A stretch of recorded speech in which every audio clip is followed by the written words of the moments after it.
Halo semuanya dan selamat datang lagi di Tanya Seputar Hukum ya. Dan untuk hari ini saya akan membahas mengenai aturan tentang speaker masjid ya, atau speaker musola, juga speaker langgar, terserah kalian di dekat mana.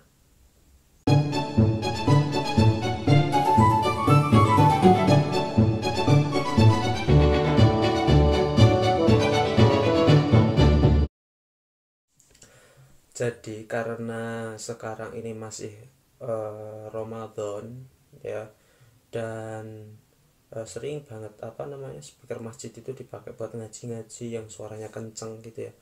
Terus eh, ya banyak banget pokoknya. Dan seperti kasus-kasus sebelumnya juga pernah terjadi ya di Sumatera.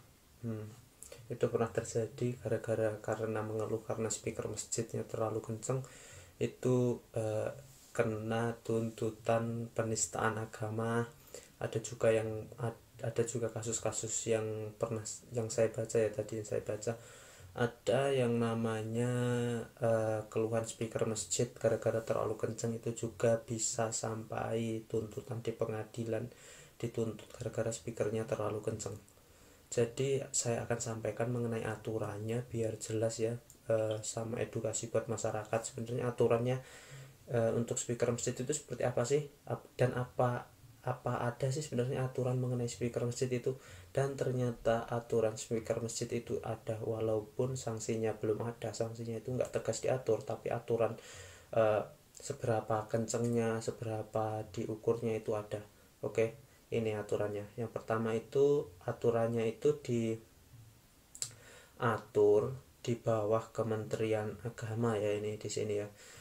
Jadi, aturan speaker masjid itu diatur di Instruksi Direktur Jenderal Bimbingan Masyarakat Islam nomor KEP 101/1978, walaupun itu udah lama ya. Jadi, Instruksi Jenderal Bimas Bimbingan Masyarakat tentang tuntutan penggunaan pengeras suara di masjid dan langgar ya. Di masjid, di langgar, di musola itu sebenarnya sama aja, ini aturannya mencakup ketiganya. Di sini aturannya ternyata ada bagian-bagian tersendiri, yaitu ketika speaker masjid digunakan pada saat subuh, habis itu pada saat zuhur, dan digunakan juga pada saat sholat lima waktu dan acara-acara tertentu, misalnya pengajian atau sholat Idul Fitri dan lain sebagainya. Berhubung bentar lagi juga Idul Fitri ya. Di sini pengaturannya waktu subuh ya, akan saya bacakan pertama kali. Jadi di waktu subuh itu ada jeda waktu 15 menit sebelum azan dikumandangkan, itu bisa dihidupkan speaker masjid. Misalnya ada ngaji-ngajian itu untuk membangunkan orang-orang untuk sholat subuh, itu bisa, itu menggunakan speaker luar bisa, speaker dalam bisa. Dan untuk sholatnya, ketika sudah sholat atau kultum misalnya setelah sholat subuh, itu lebih baik digunakan di dalam. Dan aturannya juga terserah sih mau dihendaki ke dalam atau keluar untuk sholat subuh, ini waktu kultum dan waktu ceramah di dalam masjid. Untuk itu untuk aturan waktu subuh. Sedangkan untuk waktu sholat zuhur dan sholat jumat, di sini ada juga sama dengan subuh. Sebelum sholat zuhur atau sebelum kentongan zuhur itu ada waktu 15 menit, speaker masjid itu dibunyikan. Aturannya ya, diisi dengan bacaan Al-Quran atau sholawat-sholawat, terserah ya. Dan juga setelah azan dikumandangkan itu, setelah azan dikumandangkan sholatnya lebih baik di aturan sini menggunakan speaker dalam. Sedangkan untuk aturan selanjutnya, sholat asar, maghrib, dan isya ini digabung menjadi satu karena sama. Jadi untuk asar, maghrib, dan isya di sini aturannya 5 menit sebelum sholat, yaitu bolehnya dibunyikan sebelum sholat itu ada 5 menit dibunyikan speakernya. Seperti ngaji atau sholawat itu 5 menit yang boleh dibunyikan keluar pakai speaker luar masjid. Sedangkan saat salat itu di sini aturannya harus digunakan ke dalam ya. Saat ceramah, saat kultum, saat asar, maghrib, dan isya itu, saat kultumnya atau saat sholatnya itu digunakan ke dalam pakai speaker dalam masjid ya. Sedangkan karena ini juga mau takbir ya, bentar lagi kan Idul Fitri. Di sini juga di peraturan ini juga mengatur mengenai ketika takbir atau ketika Ramadan ya. Di sini takbir Idul Fitri dan Idul Adha dilakukan dengan pengeras suara keluar ya, terserah ini. Bukan kok terserah, nih aturannya keluar, jadi bebas kenceng keluar nggak apa-apa. Tarhim berupa doa menggunakan pengeras suara,